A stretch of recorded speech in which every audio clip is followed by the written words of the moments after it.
జగన్మోహన్ రెడ్డి అధికారంలో ఉన్నప్పుడు హద్దులు మీరి ప్రవర్తించిన 16 మంది ఐపీఎస్ అధికారులను రాష్ట్ర ప్రభుత్వం వెయిటింగ్ లో ఉంచడంతో పాటు ప్రతిరోజు డీజీపీ ఆఫీస్కి వచ్చి రిపోర్ట్ చేసి సాయంత్రం వరకు కూర్చోవాలని ఆదేశించింది. దీనిపై జగన్ రెడ్డి రోత మీడియా గొరవింద సామెతను తలపిస్తూ గుండెలు బాదుకుంటోంది. గతంలో జగన్ రెడ్డి ఎంతమంది అఖిల భారత సర్వీస్ అధికారులను వేధించారో మరిచిపోయారు. ఇప్పుడు వెయిటింగ్ లో ఉన్న అధికారులను కిరాయి సైనికులుగా మార్చుకొని చేయించిన అరాచకాలను మర్చిపోయారు. పిఎస్ఆర్ ఆంజనేయుల ద్వారా మాజీ స్పీకర్ కోడెల శివప్రసాదరావు ఆత్మహత్య చేసుకునే వరకు వేధించలేదా? సొంత ఎంపీ రఘురామకృష్ణరాజును అరెస్ట్ చేయించి అరికాళ్లు పగిలేలా కొట్టడంలో పివి సునీల్ కుమార్ పాత్ర లేదా? ప్రస్తుత ముఖ్యమంత్రి చంద్రబాబు అవినీతికి పాల్పడ్డారంటూ ఢిల్లీ, హైదరాబాద్ లో విలేకరుల సమావేశాలు పెట్టి నిబంధనలు ఉల్లంఘించిన సంజయ్ కు ఏమి శిక్ష విధించాలి? రాష్ట్రంలో అధికార మార్పిడి జరిగిన తర్వాత కొల్లి రఘురామిరెడ్డి, రిషాంత్ రెడ్డి ముఖ్యమంత్రి చంద్రబాబును మర్యాదపూర్వకంగా కలవడానికి కూడా ప్రయత్నించకపోవడం సమర్థనీయమా? అఖిల భారత సర్వీస్ అధికారులకు రాజకీయ అనుబంధాలు అవసరమా? అంతెందుకు, స్కిల్ కేసులో విశ్రాంత ఐఏఎస్ అధికారి డాక్టర్ లక్ష్మీనారాయణ ఇంటికొచ్చిన సిఐడి అధికారులకు విచారణ సాఫీగా జరగడానికి సహకరించిన నాపై విధులకు ఆటంకం కలిగించానని కేసు పెట్టించింది కొల్లి రఘురామిరెడ్డి కాదా? ఆ రోజు లక్ష్మీనారాయణ ఇంటికొచ్చిన విచారణ అధికారులకు రఘురామిరెడ్డి ఎన్ని పర్యాయాలు ఫోన్ చేశారో కాల్ డేటా చూస్తే తెలుస్తుంది కదా. ఇలాంటి అధికారులకు జగన్ రోత మీడియాతో పాటు తెలంగాణకు చెందిన మాజీ ఐపీఎస్ అధికారి, ప్రస్తుత బీఆర్ఎస్ నాయకుడు ఆర్ఎస్ ప్రవీణ్ కుమార్ వత్తాసు పలకడం వింతగా ఉంది. సదరు అధికారులు జగన్ హయాంలో అరాచకంగా ప్రవర్తించినప్పుడు ఇదే ప్రవీణ్ కుమార్ కు తప్పు అని చెప్పడానికి నోరు రాలేదు. పరిటాల రవి హత్య జరిగినప్పుడు ఇదే ప్రవీణ్ కుమార్ అనంతపురం జిల్లా ఎస్పీగా పనిచేశారన్న విషయం మర్చిపోకూడదు. బీఎస్పీ ఎన్నికల చిహ్నం ఏనుగును ఎక్కి దొరల గడీలను బద్దలు కొడతానన్న ఇదే ప్రవీణ్ కుమార్ ఇప్పుడు అదే దొర పంచన చేరారు. మొత్తానికి ప్రవీణ్ కుమార్ రాజకీయాల్లోకి వచ్చి తన విశ్వసనీయతను తానే దెబ్బతీసుకున్నారు. ఆంధ్రప్రదేశ్లో నాడు జరిగింది ఒప్పు అయితే ఇప్పుడు జరుగుతున్నది కూడా ఒప్పే. వాస్తవానికి చంద్రబాబు నాయుడు తొందరపడకుండా ఒక పద్ధతి ప్రకారం వ్యవహరిస్తున్నారు. నిర్దిష్టమైన ఆధారాలు లేకుండా ఎవరిపైనా చర్యలు తీసుకోవడం లేదు.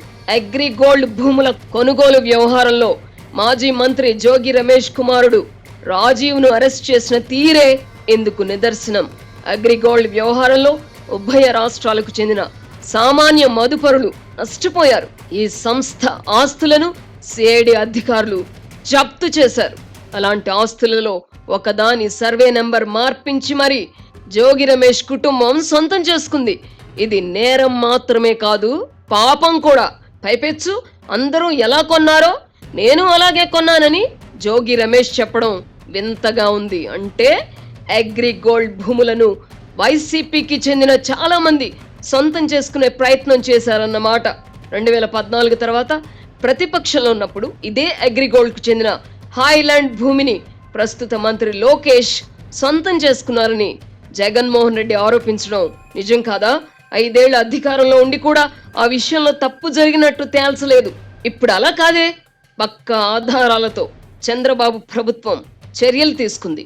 సిర్లసీమ 2 వెంచర్ ని సందర్శించండి. ఇక్కడ అన్ని ప్లాట్లలో మామిడి, శ్రీగంధం చెట్లతో అద్భుతంగా ఉంది. ల్యాండ్ అప్రిషియేషన్, ఫ్రీ మెయింటెనెన్స్, పండ్ల తోటల తాలూకా ప్రయోజనాలు, డబుల్ బెనిఫిట్ ఆఫర్ తో సిర్లసీమ 2. ప్రతిపక్షంలో ఉన్నప్పుడు తన ఇంటిపై దాడి చేయబోయిన జోగి రమేష్ ను పద్ధతి ప్రకారం విచారించడానికి చంద్రబాబు చర్యలు తీసుకున్నారు. ఆనాటి దౌర్జన్యం నిజం కాదని చెప్పగలరా? తెలుగుదేశం పార్టీ కేంద్ర కార్యాలయాన్ని ధ్వంసం చేసిన వారిపై కూడా చట్ట ప్రకారమే చర్యలు తీసుకుంటున్నారు. అదే జగన్ రెడ్డి అయితే ముందు నిందితులందరినీ జైల్లో వేయండి, విచారణ సంగతి తర్వాత చూద్దామనేవారు. తెలుగుదేశం పార్టీ కార్యాలయంపై దాడి కేసులో నిందితుడైన దేవినేని అవినాష్ పై లుక్అవుట్ నోటీసులున్నప్పటికీ దుబాయ్ వెళ్లే ప్రయత్నం చేయగా శంషాబాద్ విమానాశ్రయంలో ఇమిగ్రేషన్ అధికారులు ఆపేశారు. ఇక్కడ నిబంధనల అతిక్రమణ జరగలేదు. ఇప్పటి వరకు చాలా మందికి తెలియని ఒక విషయం చెప్పాలి. మే 13న ఎన్నికలు పూర్తయిన తర్వాత విశ్రాంతి కోసం కుటుంబంతో పాటు ఇటలీ వెళ్లాలని చంద్రబాబు నిర్ణయించుకున్నారు. అయితే ఆయనను లుకౌట్ నోటీస్ లేకపోయినా సిఐడి అధికారుల సూచనలతో శంషాబాద్ విమానాశ్రయంలో ఇమ్మిగ్రేషన్ అధికారులు ఆపేశారు. అప్పుడు ఎన్నికల కోడ్ అమల్లో ఉంది. విషయం తెలుసుకున్న ఏపీకి చెందిన సీనియర్ అధికారులు కల్పించుకొని విదేశాలకు వెళ్లడానికి చంద్రబాబును అనుమతించారు. అనుమతి రావడంలో అరగంట ఆలస్యం జరిగున్నా చంద్రబాబు విదేశీ పర్యటన నిలిచిపోయి ఉండేది. అధికార దుర్వినియోగం అంటే ఇది.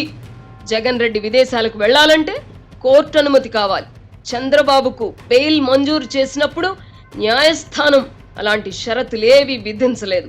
అయినా అధికారం ఉంది కదా అని చంద్రబాబును విదేశాలకు వెళ్లకుండా అడ్డుకునే ప్రయత్నం చేశారు. చంద్రబాబు విషయంలో నిబంధనలకు విరుద్ధంగా వ్యవహరించిన అధికారులను శిక్షించాలా వద్దా? వెయిటింగ్ లో ఉన్న 16 మంది ఐపీఎస్ అధికారులపై ప్రభుత్వం ఏ కేసులు పెట్టబోతున్నదో తెలియదు. నిజంగానే వారిలో హద్దులు మీరి వ్యవహరించిన వారు ఉంటే శిక్ష తప్పదు. జగన్ ముఖ్యమంత్రిగా బాధ్యతలు చేపట్టిన కొత్తలో ఈ 16 మందిలో ఒక అధికారిక సమావేశంలో మాట్లాడుతూ ఎన్నికల్లో ఒక అద్భుతం జరిగింది. జీసస్ కృపతో మెరుపులా మీరు ముఖ్యమంత్రిగా ఆవిర్భవించారు అని పొగడ్తల వర్షం కురిపించారు. ఒక ఐపీఎస్ అధికారి ముఖ్యమంత్రిని ఇలా ప్రశంసించడం సమర్థనీయమా? అఖిల భారత సర్వీస్ అధికారులను ఈ దుష్ట సంస్కృతి నుంచి బయటపడేయాలి. ప్రవీణ్ కుమార్ వంటి వారు ఆ దిశగా కృషి చేస్తే మంచిది. చెడును సమర్థిస్తే మనకు కూడా మకిలి అంటుకుంటుంది.